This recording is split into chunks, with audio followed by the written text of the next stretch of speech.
नमस्कार, मैं हूं सौरभ शर्मा। आप देख रहे हैं हकीकत क्या है। आज नरेंद्र मोदी की कैबिनेट ने वो फैसला लिया जो आजाद हिंदुस्तान में दूसरा कोई नहीं ले सका। आज मोदी ने इलेक्शन का स्केल इतना बड़ा कर दिया जहां तक कोई पहुंच नहीं सकता। मोदी ने उतनी दूर तक की सोची जहां तक राहुल गांधी, अरविंद केजरीवाल या अखिलेश यादव जैसे नेताओं की सोच ही नहीं जाएगी। अगले 4.5 साल में देश की सियासी तस्वीर बिल्कुल बदल जाएगी। कैलकुलेटर निकालकर जोड़ घटा लीजिए, चुनाव के सारे नंबर बदल जाएंगे। 2029 में एक प्रधानमंत्री और 30 मुख्यमंत्रियों के चुनाव एक साथ होंगे। जो लोग पूछते थे कि जनगणना कब होगी, परिसीमन कब होगा, महिला आरक्षण कब लागू होगा, उनके लिए खबर यह है कि 2029 तक यह सब कुछ हो जाएगा। और फिर जो इलेक्शन होगा वो इलेक्शन नहीं, मेगा इलेक्शन होगा। अगर वन नेशन वन इलेक्शन का बिल पास हो गया तो आप यकीन मानिए, इससे बड़ी खबर अगले 4.5 वर्षों में दूसरी कोई नहीं होगी।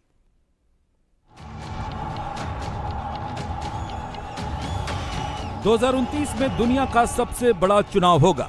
चुनाव आपने कई देखे होंगे, लेकिन 2029 में ऐसा चुनाव होगा जैसा चुनाव दुनिया ने आज तक नहीं देखा। 2029 में मेगा इलेक्शन होगा।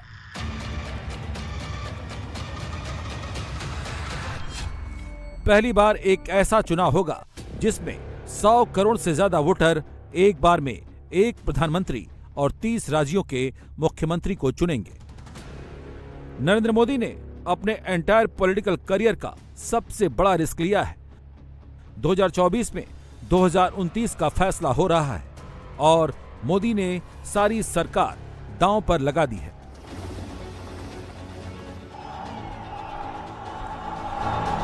प्रधानमंत्री नरेंद्र मोदी अपने चौथे टर्म के लिए होने वाले चुनाव में ये करने जा रहे हैं।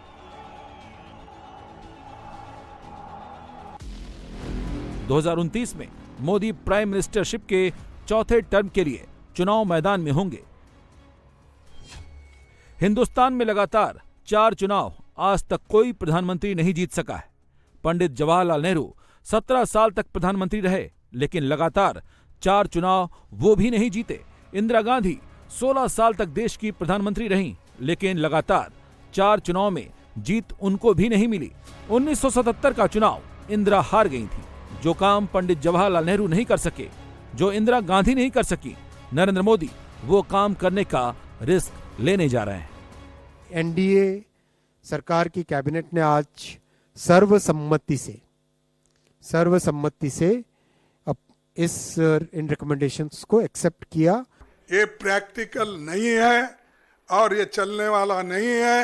ये सिर्फ चुनाव जब आते कोई ना कोई कुछ मुद्दा नहीं मिल रहा उनको, ऐसी चीजें बात करने के लिए, इश्यू को डाइवर्ट करने के लिए वो बात करते हैं, और इसीलिए और पूरे देश के लोग कोई मानने वाले भी नहीं हैं। वन नेशन वन इलेक्शन हो गया तो क्या हो जाएगा?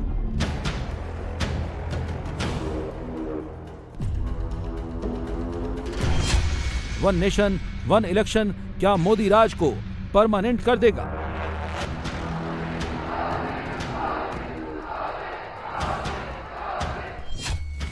वन नेशन वन इलेक्शन क्या राहुल गांधी का चांस खत्म कर देगा?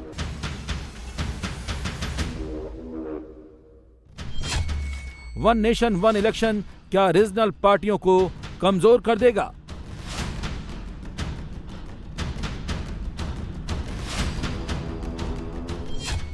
वन नेशन वन इलेक्शन से बीजेपी इतनी खुश क्यों है?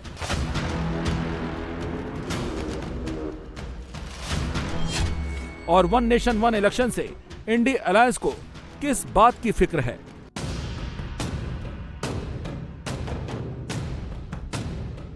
नरेंद्र मोदी ने लक्ष्य की ओर एक और कदम बढ़ाया है। प्रधानमंत्री एक और वादा पूरा करने जा रहे हैं। मोदी ने जो वादा 2014 में लाल किले की प्राचीर से किया था, उसे पूरा करने का पहला ठोस कदम 2024 में उठाया गया है। राजनीतिक दल 24 घंटे केवल चुनाव की तैयारी करते रहते हैं, और फिर चुनाव है तो फिर दूरगामी हित के बड़े फैसले नहीं लिए जा सकते, डरते हैं। ये मत लो नहीं तो, और इसलिए विकास के बड़े फैसले नहीं हो पाते। हमारे अर्धसैनिक बल और पुलिस फोर्स का बड़ा हिस्सा केवल चुनाव ही कराता रहता है। हमारे अफसर के चुनाव कराने में लगे रहते हैं। मैं मध्य प्रदेश में जब मुख्यमंत्री था तो फलाने अफसर नहीं है, क्यों बोले, वो तो हरियाणा में चुनाव कराने चले गए, तो कोई जम्मू कश्मीर में चुनाव कराने चले गए। फिर आचार संहिता लागू रहती, कोई काम नहीं हो सकते। अभी क्यों आचार संहिता लागू है, कोई फैसले नहीं कर सकते आप। केवल चुनाव जीतने के लिए क्या करना चाहिए? लॉन्ग टर्म प्लानिंग देश के लिए नहीं होती, जनता के लिए नहीं होती।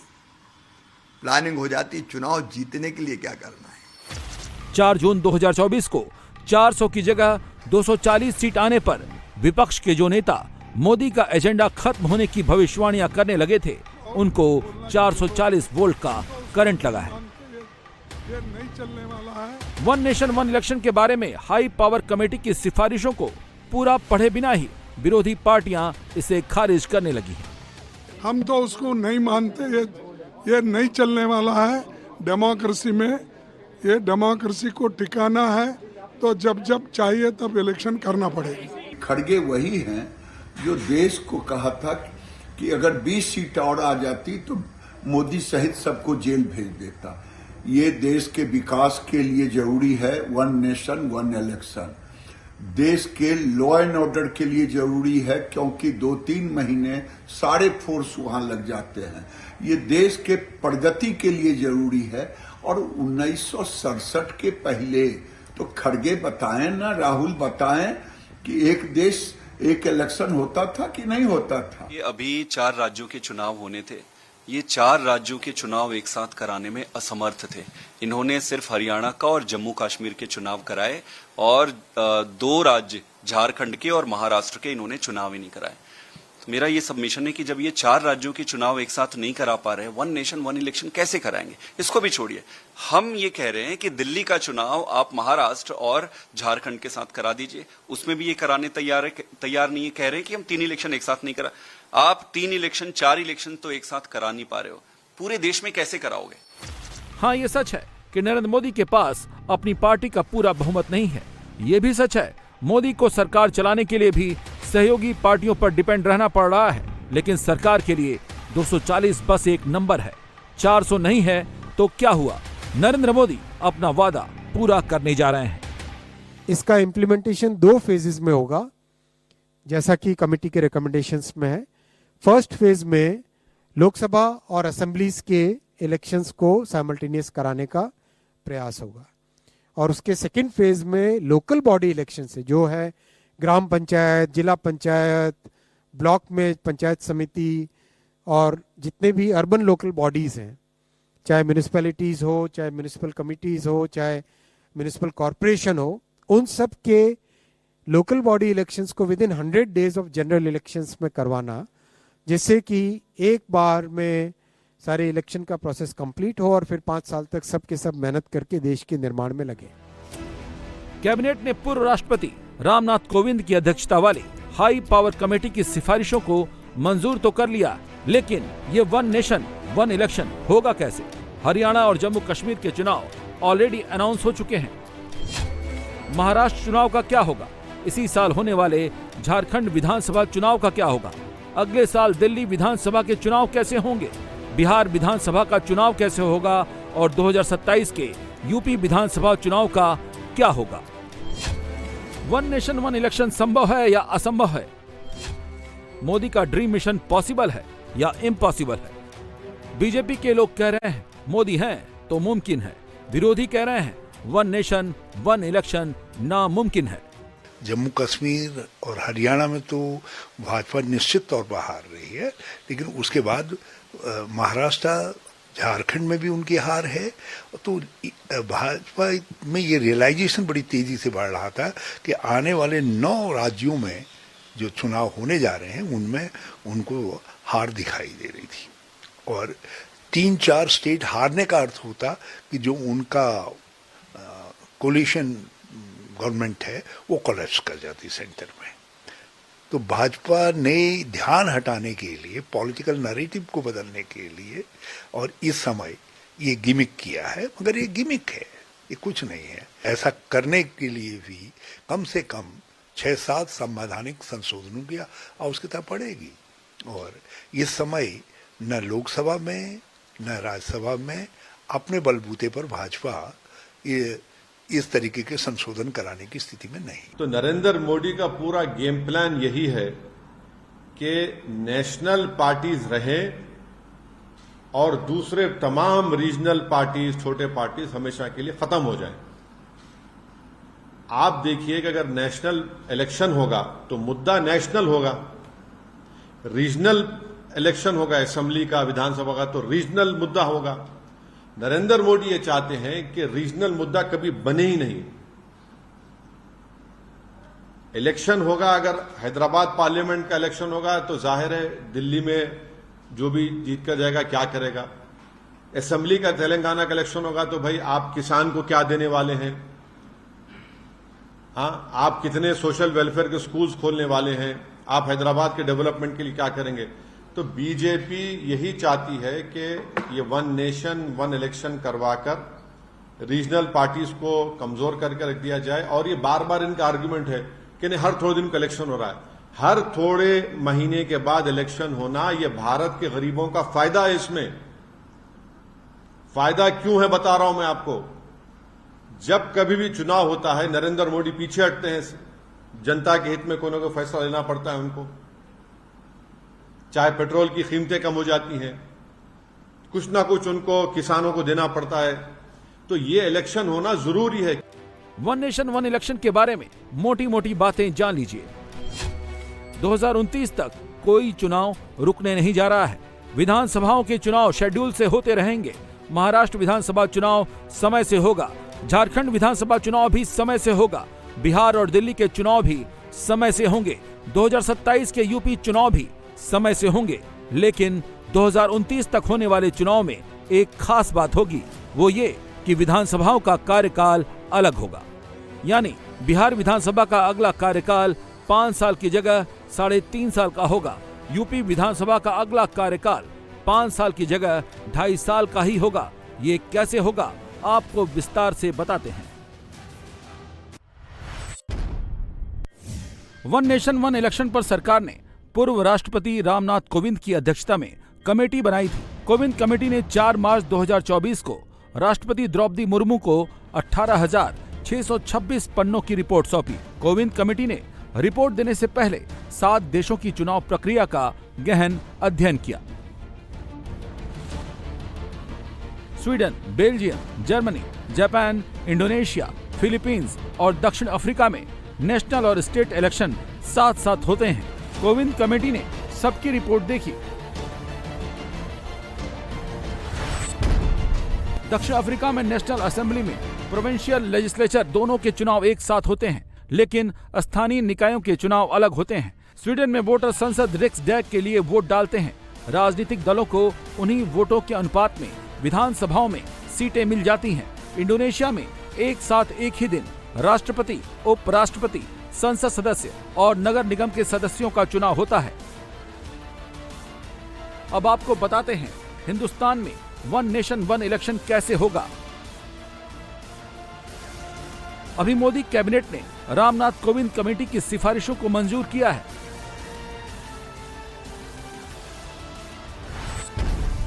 शीतकालीन सत्र में इसे बिल के रूप में संसद में रखा जाएगा। संसद के दोनों सदनों में बहस होगी। पार्टियां अपने हिसाब से लाइन लेंथ तय करेंगी। संसद में बिल पास होने के बाद राष्ट्रपति द्रौपदी मुर्मू उस पर सिग्नेचर करेंगी। गजट में प्रकाशित होने के बाद वन नेशन वन इलेक्शन कानून बन जाएगा। वन नेशन वन इलेक्शन कानून में एक तारीख बहुत अहम होगी। कानूनी भाषा में इसे निर्धारित तिथि कहा जाएगा। इस निर्धारित तिथि के बाद जिन राज्यों के चुनाव होंगे उनकी विधानसभाओं का कार्यकाल ऑटोमेटिकली जून 2029 में 18वीं लोकसभा के कार्यकाल के साथ खत्म हो जाएगा। इसका मतलब क्या हुआ? मतलब ये कि अगर राष्ट्रपति द्वारा निर्धारित तिथि के बाहर यूपी विधानसभा का चुनाव हुआ तो उसका कार्यकाल जून 2029 तक होगा। निर्धारित तिथि के बाहर बिहार विधानसभा का चुनाव हुआ तो उसका कार्यकाल भी जून 2029 तक होगा। इसी तरह पश्चिम बंगाल, पंजाब, असम, हिमाचल प्रदेश, कर्नाटक जैसे राज्यों के अगले विधानसभा का कार्यकाल भी जून 2029 तक होगा। एक स्टेट का एक टेन्योर होता है असेंबली का, आप कैसे कटल करेंगे उसको? कर्नाटका का इलेक्शन आप बोलेंगे 29 में करा दो, उनका तो पहले इलेक्शन होना चाहिए कर्नाटका का। आप कौन होते भाई? स्टेट की जनता का आप क्यों छीन रहे हैं? कर्नाटका की जनता बोलेगी भाई मैं इसको पसंद करूंगा नहीं पसंद करूंगा, यूपी की जनता बोलेगी आप कौन होते बैठकर करने वाले दिल्ली से? आप यही चाह रहे हैं सेंट्रलाइज हो जाए हर चीज। पहले आप देखिए कि आज साउथ इंडिया में कितना गम और गुस्सा है। 100 रुपये हम देते तो तेलंगाना को कितने पैसे आते, कितने पैसे आते कर्नाटका को? ये सब आर्गुमेंट्स निकलेंगे उसमें। आप पहले करवाइए सेंसस कास्ट का, आप पहले करवाइए, कानून लाइए, 50% रिजर्वेशन को ब्रीच करिए, वो करिए ना आप वो नहीं करना चाह रहे। आप युवाओं को नौकरी का कानून बनाइए, वो नहीं करना चाह रहे आप जो पॉलिटिकली बीजेपी को फायदा हो सकता है, नेशनल पार्टी को, अब वही करने जा रहे हैं।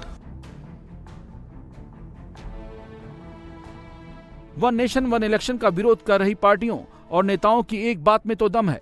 वन नेशन वन इलेक्शन कानून बनाने के लिए कई संविधान संशोधन करने की जरूरत होगी। कुछ संशोधनों के लिए 2/3 बहुमत की भी जरूरत होगी। कुछ संविधान संशोधनों को आधे से ज्यादा राज्यों की विधानसभाओं से भी पास कराना होगा। यहाँ ये भी देखना जरूरी है कि वन नेशन वन इलेक्शन पर किस पार्टी का रुख क्या है। BJP one nation one election के फेवर में है, कांग्रेस विरोध में है, जेडीयू फेवर में है, समाजवादी पार्टी विरोध में है, बीजेडी फेवर में है, तृणमूल कांग्रेस विरोध में है, एलजेपी फेवर में है, बीएसपी विरोध में है, एआईएडीएमके फेवर में है, डीएमके विरोध में है, शिंदे की शिवसेना फेवर में है, ठाकरे की शिवसेना विरोध में है, अकाली दल फेवर में है, आम आदमी पार्टी विरोध में है। जो भाजपा चुनाव से डरती है, जो भाजपा महाराष्ट्र में चुनाव हरियाणा और जम्मू कश्मीर के साथ नहीं ले सकती, जो भाजपा हमारे महाराष्ट्र में लगभग 30 शहरों में चुनाव नहीं ले सकती, वो ही अभी वन नेशन वन पोल के बारे में बात कर रही है, तो जोक हो गया है। आपकी पार्टी का स्टैंड क्या रहेगा? हमारी पार्टी का स्टैंड हमारा क्लियर है कि इन्होंने बात किससे की है पहले पूछे, फिर वन नेशन वन पोल जो चुनाव आयोग भाजपा के ऑफिस से जो चलता है, भाजपा के दफ्तर से जो चलता है, उन्हें 4 राज्यों में चुनाव लेने की अनुमति नहीं है भाजपा से, तो वो क्या वन नेशन वन पोल करेगी? भाजपा तो डरती है पोल्स से। RJD, TDP, YSR Congress, RLD और जेएमएम जैसी पार्टियों ने कोविंद कमेटी के सामने अपनी प्रतिक्रिया नहीं दी। लेकिन मोटे तौर पर कहें तो वन नेशन वन इलेक्शन पर राजनीतिक पार्टियां 2 खेमों में बटी हैं। एनडीए वाले दल मोदी के साथ हैं, इंडी अलायंस वाले दल मोदी के खिलाफ हैं। इस आधार पर देखें तो लोकसभा में मोदी सरकार की मेजॉरिटी है, लेकिन 2/3 मेजॉरिटी नहीं है, जो कुछ संविधान संशोधनों के लिए जरूरी है। इसी तरह राज्यसभा में मोदी सरकार के पास बहुमत है, लेकिन वहां भी 2/3 बहुमत नहीं है। कुछ संविधान संशोधनों के लिए राज्य विधानसभाओं की मंजूरी लेनी होगी, वहां मोदी को कोई दिक्कत नहीं है। 22 राज्यों में बीजेपी और एनडीए पार्टनर्स की सरकार है। सोचिए 2029 में एक साथ क्या क्या होगा। जनगणना 2029 से पहले हो जाएगी। संसदीय सीटों का परिसीमन 2029 से पहले हो जाएगा। 29 में 543 सीटों की जगह 800 से ज्यादा सीटों के चुनाव होंगे। 2029 में 1/3 सीटों पर महिलाओं को आरक्षण मिलेगा और 2029 में ही सभी राज्यों के विधानसभा चुनाव एक साथ होंगे। नरेंद्र मोदी ने चुनाव का स्केल इतना बढ़ा दिया है कि किसी भी पार्टी का दूसरा कोई भी नेता उस स्केल तक सोच भी नहीं पा रहा। राहुल गांधी बहुत हिम्मत करते हैं तो पन्नू से पीछा छुड़ाने के लिए अपनी सेना को आगे कर देते हैं। अरविंद केजरीवाल बहुत हिम्मत करते हैं तो अपनी इमेज रीबिल्डिंग के लिए आतिशी को आगे करते हैं। ममता बनर्जी कोलकाता में एक ट्रेनी डॉक्टर के साथ हुई बर्बरता का हल नहीं निकाल पाती है। अखिलेश और तेजस्वी यादव अपनी नई सोशल इंजीनियरिंग को बचाए रखने में ओवर टाइम कर रहे हैं। वहीं नरेंद्र मोदी सियासत का वो इक्का ढूंढ लाए हैं जिसमें 2029 के अगले चुनाव में भी बीजेपी के भगवा ध्वज को बुलंद करने की कुव्वत है।